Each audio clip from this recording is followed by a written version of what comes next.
एक पेड़ पर एक चुलबुल नाम की बुलबुल अपने बच्चों के साथ रहती थी। वो बड़ी सीधी साधी, मेहनती और परोपकारी थी। उसी पेड़ पर एक भूरी नाम की बड़ी ही स्वार्थी, आलसी और दुष्ट प्रकृति की कौवा अपने बच्चों के साथ रहती थी। ठंड का महीना आ गया।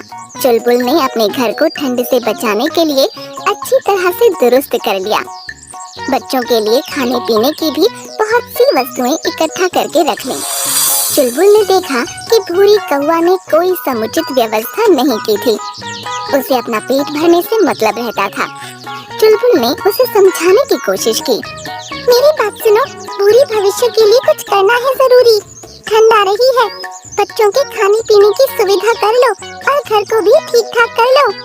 अरे चुलबुल, मेरा काम चोखा रहता है। मैं तो समय पर अपना काम करती हूँ।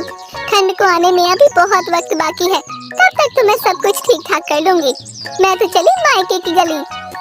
इतना कहकर भूरी कौवा उड़ती हुई अपने मायके चली गई। उसके दोनों बच्चे घोंसले में पड़े थे। कुछ घंटे बीत गए। भूरी के एक बच्चे की तबीयत खराब हो गई। वो रोने लगा।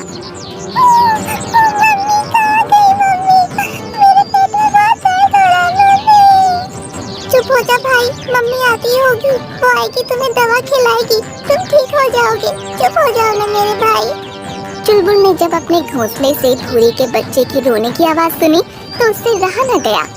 वो झट से उड़कर भूरी के बच्चे के पास पहुंच गई और उसकी हालत का जायजा लेने लगी। अभी रुको, मैं दवाई लाती हूँ, तुम्हें खिलाती हूँ, तुम ठीक हो जाओगे। चाची, हमें भूख भी लगी है, बहुत समय बीत गया, मम्मी नहीं आई। चिंता मत करो, मैं हूँ ना तुम्हारी चाची।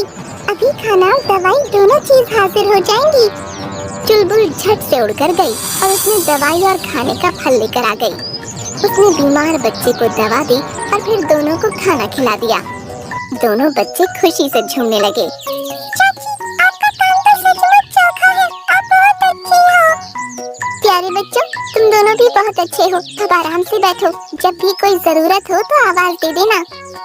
शाम हो गई, लेकिन भूरी कौवा लौट कर नहीं आई। भूरी के बच्चे की तबीयत फिर से खराब हो गई। चाची आओ, मेरे पेट में फिर से दर्द हो रहा है, बर्दाश्त नहीं हो रहा। चुलबुल झट से उड़कर बच्चों के पास पहुंची। वो समझ गई कि अब दैत्य बंदर मंगरू काका को ही बुलाना पड़ेगा। वो उड़कर गई और मंगरू काका को लेकर आ गई। बंदर मंगरू काका ने भूरी के बच्चे की पूरी नब्ज देखी और इलाज करने लगे। वो दवा देकर चले गए। रात हो गई, भूरी नहीं आई और चुलबुल वहीं भूरी के बच्चों के पास उन्हें खाना खिलाकर बैठी रही। साथ ही साथ वो अपने बच्चों का भी ध्यान रख रही थी। उसने पूरी रात अपने और भूरी के बच्चों का पूरा ख्याल रखा। दोपहर के समय भूरी आई। अरे भूरी, तुम रात को क्यों नहीं आई? अरे मम्मी के यहाँ बड़ी पार्टी थी, मुझे वहीं रुकना पड़ा। बड़ा मजा आया। तुम्हें तो मजा आया, लेकिन यहाँ तुम्हारे बच्चे की तबीयत खराब हो गई थी। मैंने उसे दवा दी, मंगरू काका को बुलाकर उनसे भी दवा दिलवाई। अरे बड़े बड़े जंगलों में ऐसी छोटी मोटी बातें होती रहती हैं। तुम हो ना हमारे बच्चों को संभालने के लिए, फिर मुझे काहे की चिंता हो? कुछ दिन बीत गए। चुलबुल किसी काम से जंगल में गई थी। उसी समय एक सांप पेड़ पर आ गया। चुलबुल के बच्चे डर गए, मदद की पुकार करने लगे। चाची, हमें बचाओ, इस सांप को यहाँ से भगाओ, हमें बहुत डर लग रहा है। मम्मी, बच्चों को बचा लो, नहीं तो सांप काट लेगा। आपका काम चोखा रहता है, ये भी एक चोखा काम कर दो। तुम लोग चुप बैठो, उनकी मम्मी आएगी, उनको वही बचाएगी। मम्मी, तुम निर्दयी मत बनो, पाप लगेगा। चुलबुल चाची कितनी अच्छी है। मेरे बच्चे, तू नहीं समझेगा। पराई आग में कूदना बेवकूफी कहलाता है। मम्मी, वहाँ पराई नहीं है, अपने हैं। ऐसा मत करो, उन्हें बचा लो। भूरी बचाने के लिए आगे नहीं बढ़ी और चुलबुल के बच्चे बुरी तरह डर रहे थे। उसी समय संयोग से बंदर मंगरू काका वहाँ आ गए और उन्होंने सांप को मारकर भगा दिया और बच्चों को बचा लिया। काका ने बहुत चोखा काम किया। हमारे काका ने हमें बचा लिया, सांप को भगा दिया। काका बहुत अच्छे हैं। अब चुलबुल अपने घर में आई तब बच्चों ने सारी दास्तान सुनाई। उसे दुख हुआ, लेकिन उसने भूरी से कुछ नहीं कहा। कुछ दिनों के बाद ठंड आ गई। रात में ठंड बढ़ी और भूरी कौवे का घर दुरुस्त न होने के कारण ठंडी हवाएं अंदर जाने लगीं और बच्चों को सताने लगीं। उनके पास ठीक ठाक कंबल भी नहीं था। घर में खाने की भी कमी हो गई थी। बच्चे ठिठुर रहे थे और पास में चुलबुल ने जब ये देखा तो उससे रहा न गया। उसने भूरी को आवाज लगाई, भूरी बहना, बच्चों को लेकर यहाँ आ जाओ, ठंडी बहुत बढ़ गई है, उन्हें बहुत तकलीफ हो रही है, उनकी तकलीफ मुझसे बर्दाश्त नहीं हो रही। भूरी बहना, मान लो मेरा कहना, आ जाओ।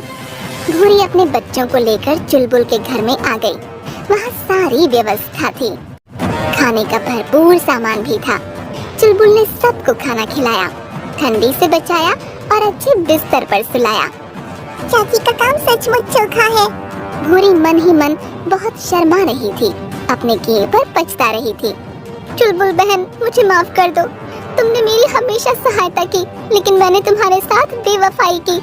आज मुझे अपने किए पर बहुत पछतावा हो रहा है। बहन, भूल जाओ पिछली बातों को, कल मैं भी आपकी मदद करूंगी और आपका भी घर दुरुस्त करवा दूंगी। जो भी कमी होगी उसे दूर किया जाएगा। हम एक दूसरे के पड़ोसी हैं, पड़ोसी के धर्म के अनुसार एक दूसरे की सदैव मदद करते रहेंगे। यही सार्थक जीवन है।